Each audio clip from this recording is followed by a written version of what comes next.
Hi there, it's Ken with RogueDeckBuilder.com, here with kind of a new sort of video. I haven't ever done this before. It is Pro Tour Gatecrash right now, and the top 8 list just came in. They haven't actually played the top 8. That is actually going to be played tomorrow, but the top 8 list is in, and I would just like to go over the top 8 decks and the cards that are contained in those decks to see if it might have an impact on the prices in the next coming weeks. A lot of times Pro Tour really impacts the way people build decks for their local tournaments and for upcoming tournaments, and you'll see a huge spike increase in cards that have a good showing in the Pro Tour. So let's just go with Ben Stark. He finished in first place. Going into day 3, he's seeded number 1, and this is kind of a UW Flash / Esper control feel. It's got 4 Augur Boluses, 3 Restoration Angels, and 2 Snapcasters, because these are cards that are common in both Bant control and UW control lists, but you don't usually ever see them in Esper control. Sometimes you see like a 2 of Snapcaster, but you don't see this full package of the flash cards in an Esper build. And what is missing is the Runechanter's Pike. Usually they like to equip a Runechanter's Pike to one of these dudes for the win condition, but the win condition here is clearly Nephalia Drownyard.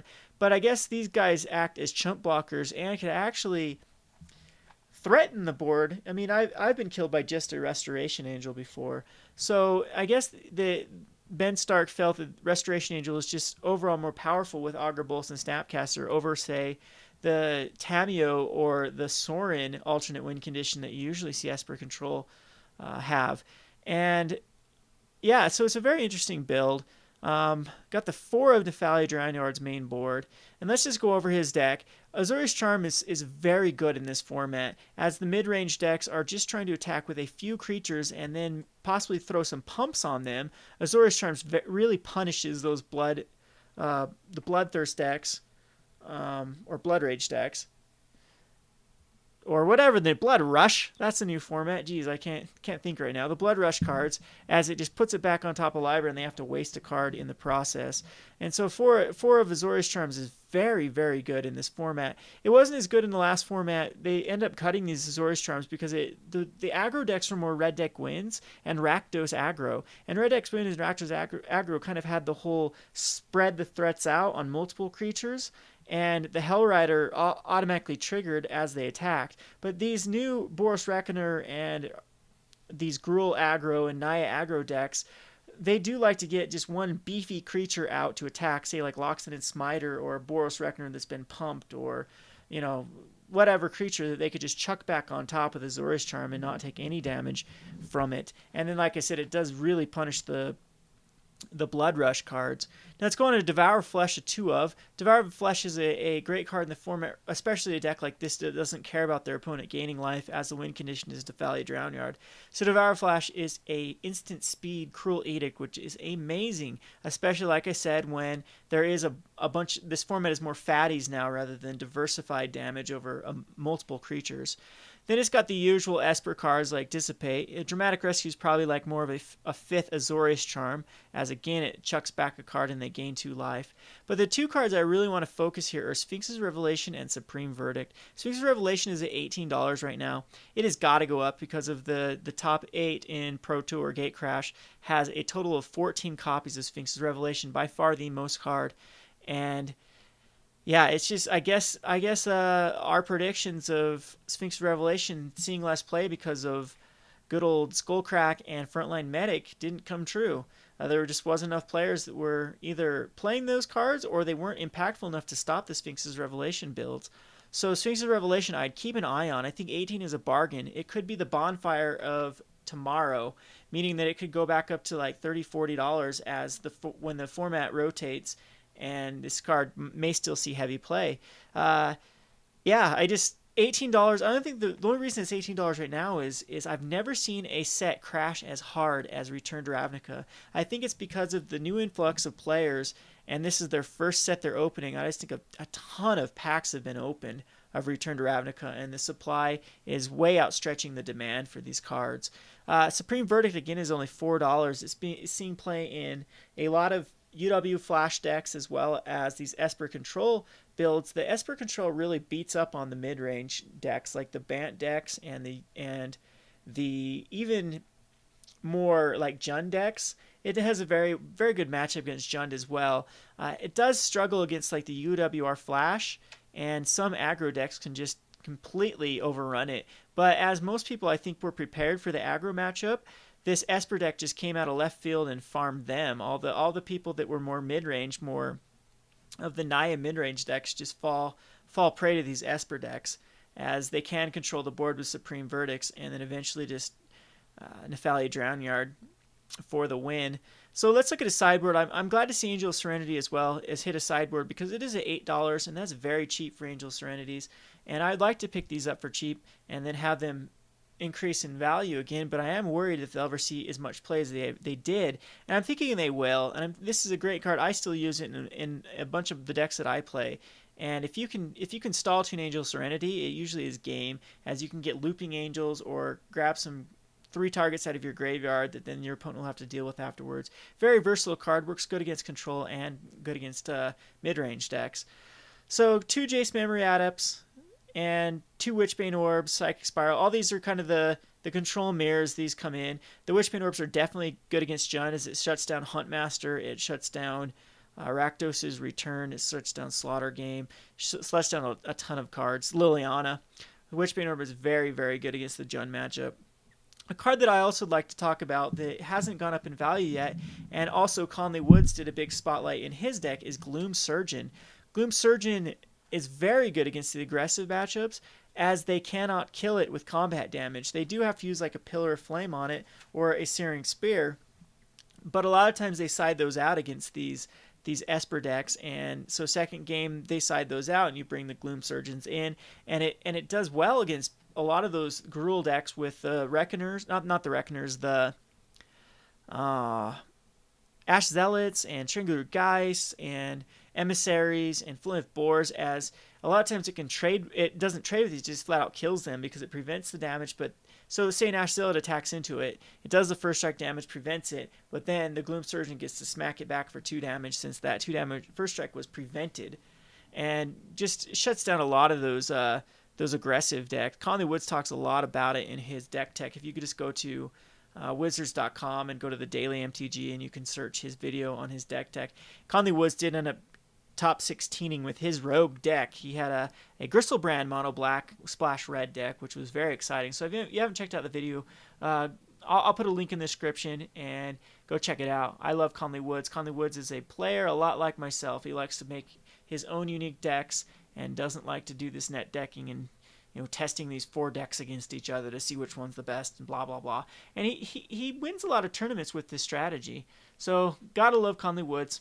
By far my favorite Magic celebrity or pro or whatever you want to call him. Anyway, we'll go on to the next deck, which is Jund. This is pretty straightforward Jund. It's the same Jund we've been seeing since Return to Ravnica was released.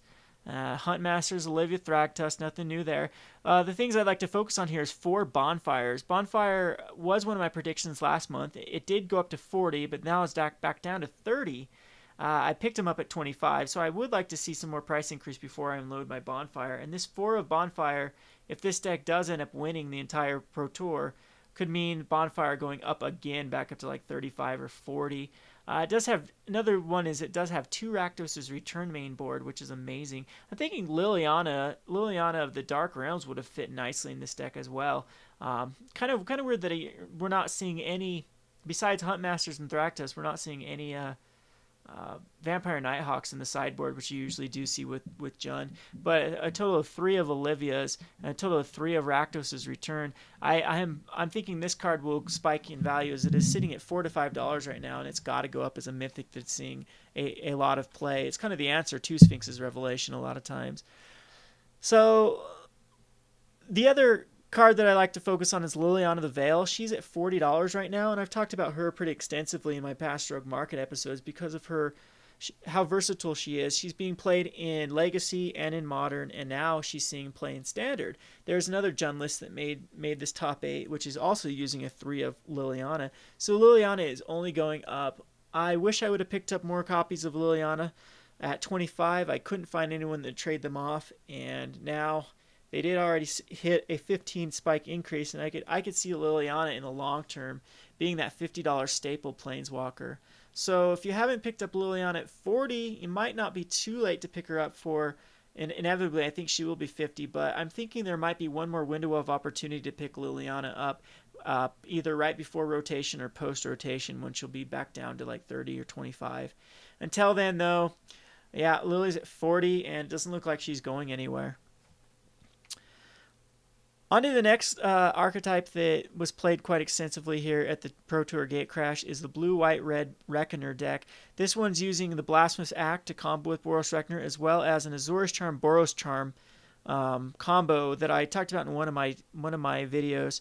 What you do is with Boros Reckoner, with Azorius Charm giving him lifelink and Boros Charm giving him destructibility, it's unlimited life. Just very poor design by Wizards, as they should have said on the card other creature to stop stuff like this from looping forever. But it's another infinite life trick with these 3 cards, and must have done pretty well as he topped 8 with it. And otherwise, it's just your regular UWR Flash. The guys St. Traff being sidelined for good old Boros Reckoner. And according to the pilot of this deck, he switches these out. Guys come in against control, Boros come in against aggro, and these are just one-for-one switches. Glad to see Thundermoth still sideboard choice against the control matchups. Again, a lot of 2 Supreme Verdicts in the sideboard. This card's got to go up in value. It's sitting at 4, got to go up. Other than that, again, Sphinx's Revelation, 3 copies, 14 total in the top 8s.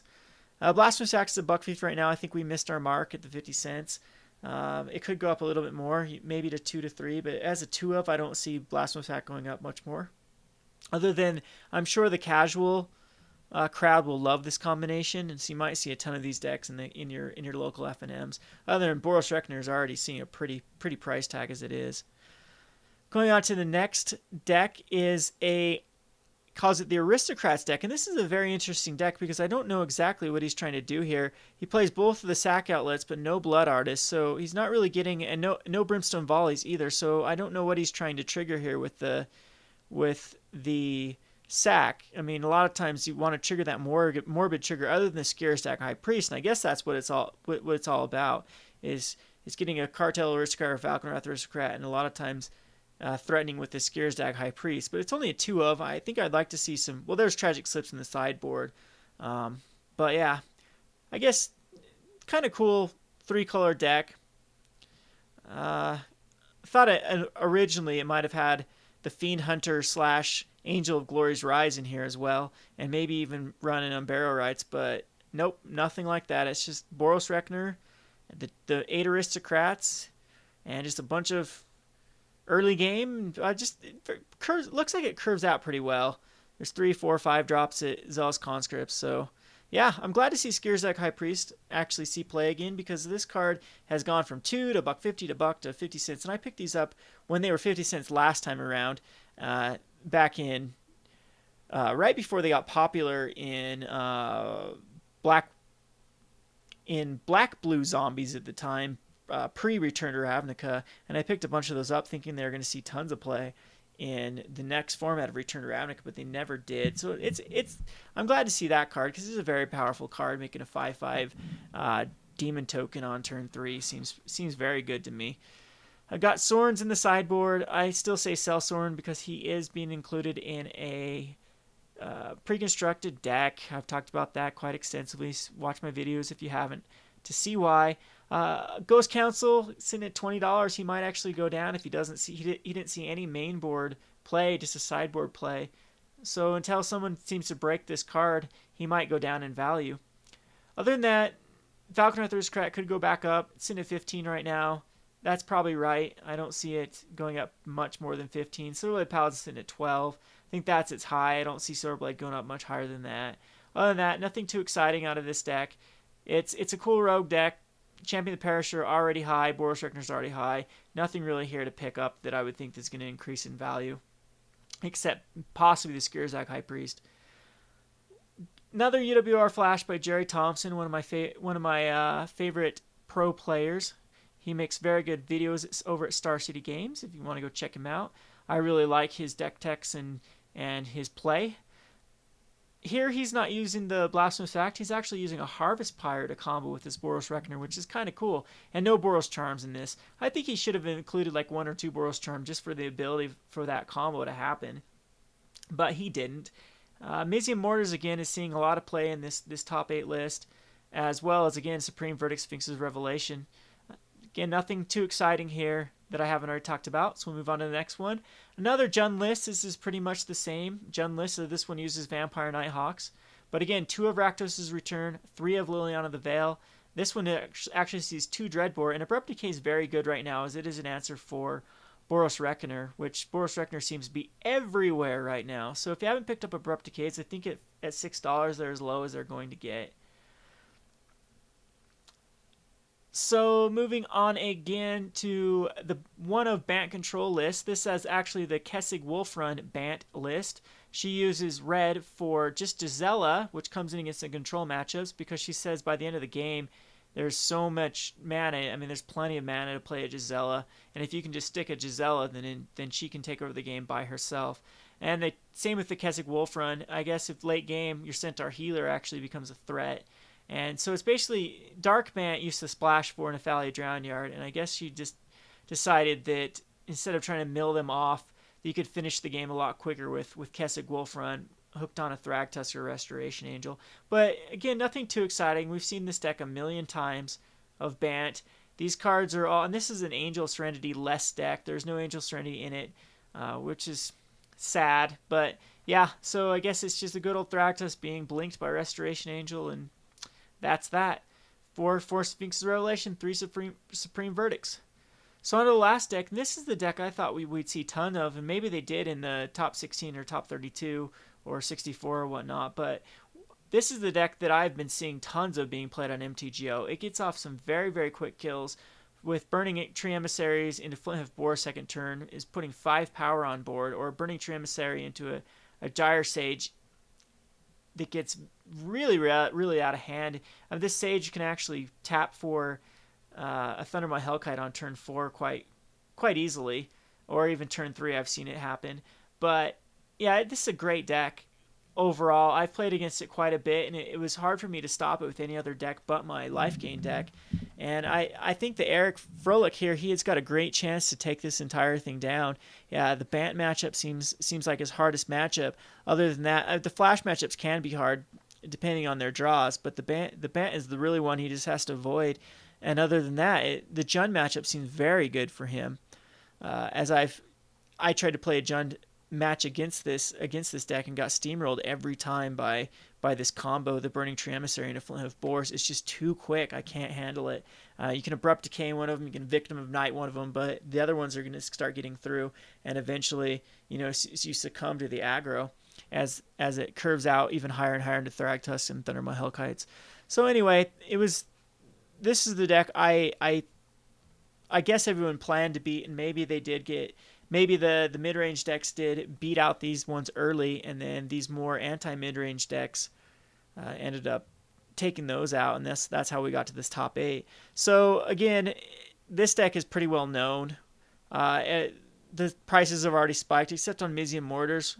We did see a ton of copies, and I think a total of 10 copies of Mizium Mortars in the top 8. I'll have to recheck and see. But Damirade, he's at 25. I think that's about right for him. Gyro Sage has already increased to $4. Hellraider's like $18 right now. There's no way he's going up any more than that. And Thundermaw Hellkite, I think, is on the downward trend, sitting at $40. If nothing else, he'll stay there. So yeah, that's just I just want to go over the top 8 list and give you a heads up of what cards might be going up. I guess the best 2 cards to pick up are maybe Mizium Mortars and Sphinx's Revelation, or maybe Supreme Verdict. But other than that, nothing too out of the ordinary here. I mean, Conley Woods' top 16 was kind of cool with 4 of Gristlebrand's, and it was just kind of a mono black way to he hard cast. There's no way to unbarrel rights his Gristlebrand. He hard cast the Gristlebrand. Ended up top 16 with him, so the deck must be real. Anyway, this is Kevin from RogueDeckBuilder.com. Thanks for watching.